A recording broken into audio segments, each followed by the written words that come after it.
Today I want to talk about overdraft fees. All those additional fees that we get when we bring our accounts into a negative amount. I haven't had overdraft fees in years. But I remember it very clearly because it was such a dilemma. I was just spiraling. But overdraft fees, for those who do not know, are those fees that, again, you get charged when your bank account, your checking account, basically, is in the negative.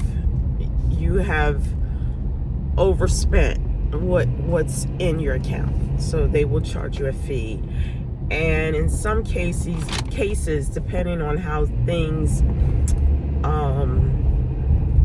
hit your account, you may get a double charge. One way years ago that I did avoid getting overdraft fees is, because again, this would be from my checking account. I mean, I don't know how and why a person would get an overdraft fee from your savings account, but maybe it's possible. But I would get them from my checking account.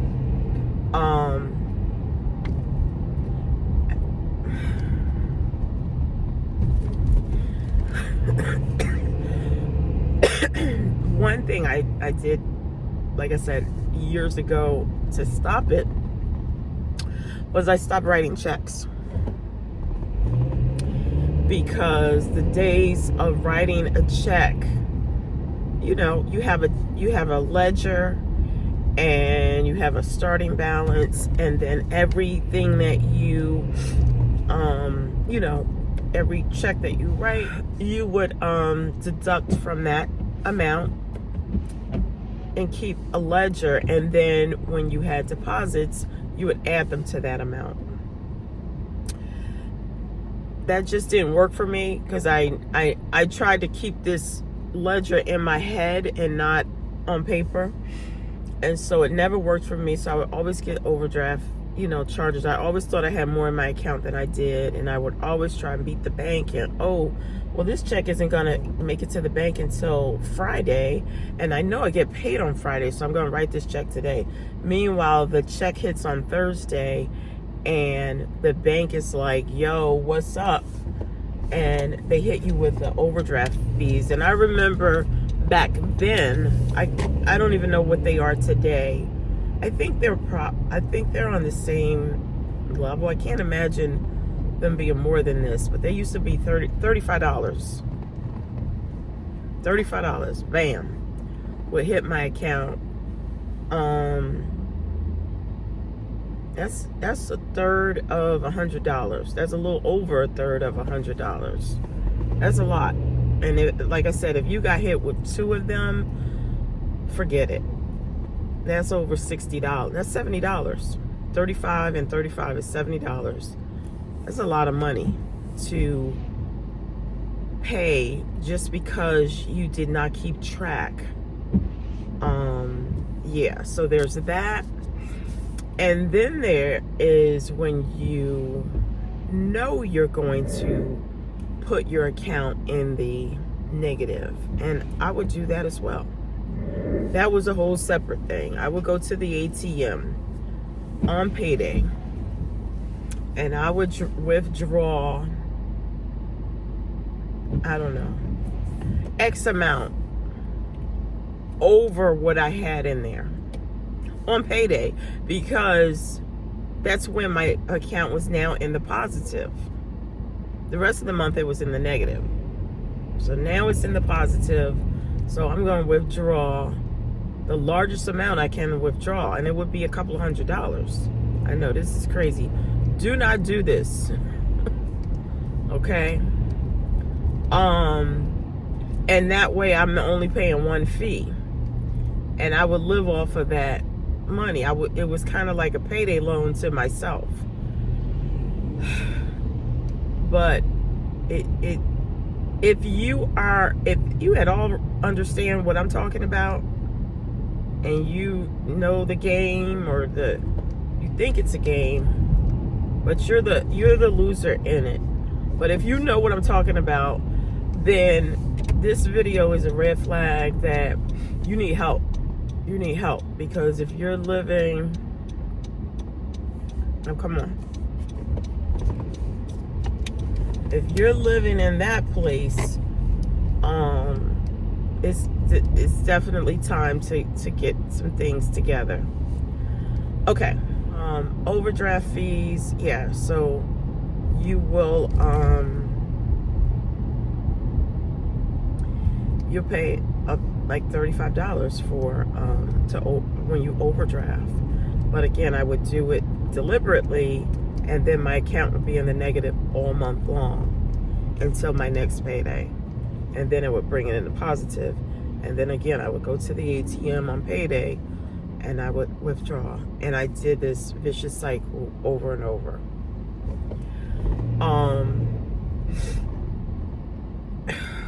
You can call the bank. You can call the bank, and you can ask for for them to credit you back. You can give some story about why your account went into the negative, and and that usually will work one or two times. You'll get it. They'll do it one or two times.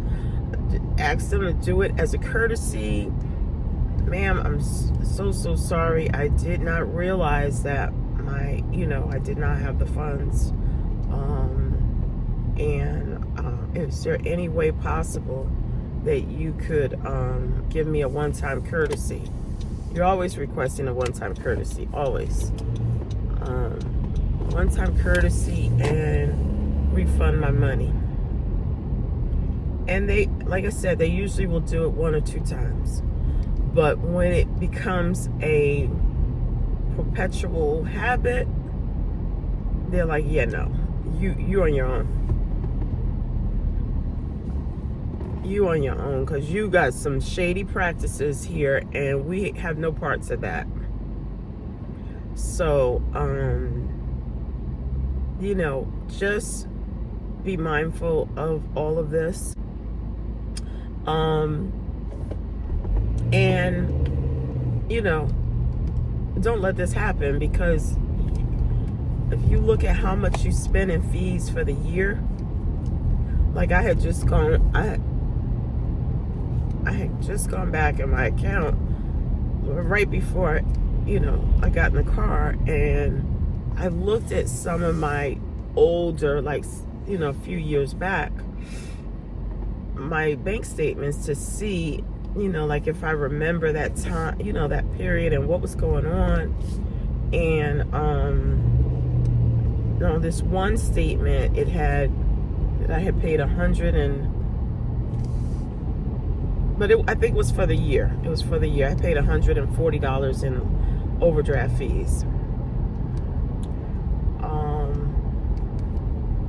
I don't know why it was 140, or maybe, I don't know how much the fee. I thought the fees were $35. That number just sticks out in my head. But anyway, for that particular year, I paid $140 in overdraft fees. That $140, I mean, it may not seem like a whole lot, but that $140 could have gone to something else, and not just to the bank for, insufficient funds. So I'm just here to say, this is another financial thing that we gotta get in control. Just get it in control. Just if you're doing this on a regular basis,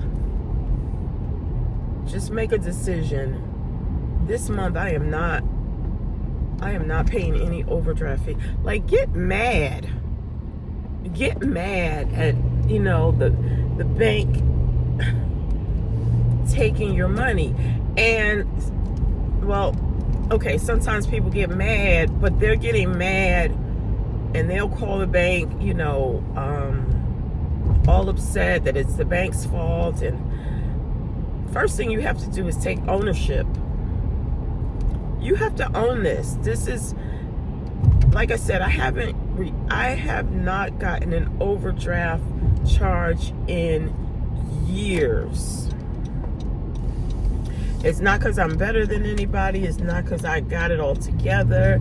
It's not because I'm just, it's because I learned a long time ago that was not serving me. And that money, that $30 or $35 every time coming out of my bank account for foolishness, because that's what it was. It's pure foolishness that was not serving me in any way, shape, or form. And I need to get it together. Get it together.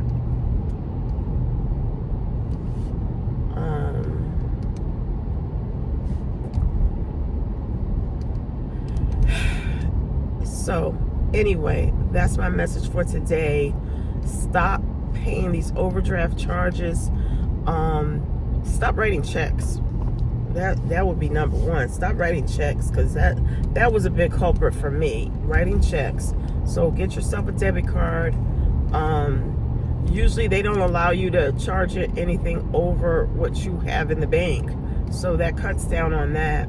And when you're at zero, it will literally say, something when you go to the supermarket, you do not have enough funds to do this transaction. It might be a little embarrassing, and you might want to, be more on top of it than that, so that you don't get that message. But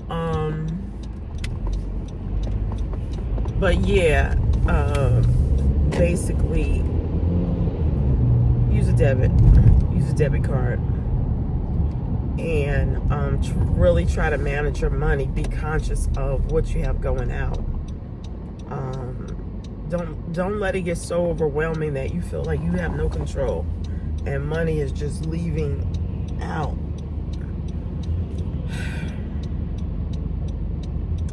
Anyway, have a nice day. Don't forget to like, comment below, and share the video. God bless. And subscribe to the channel.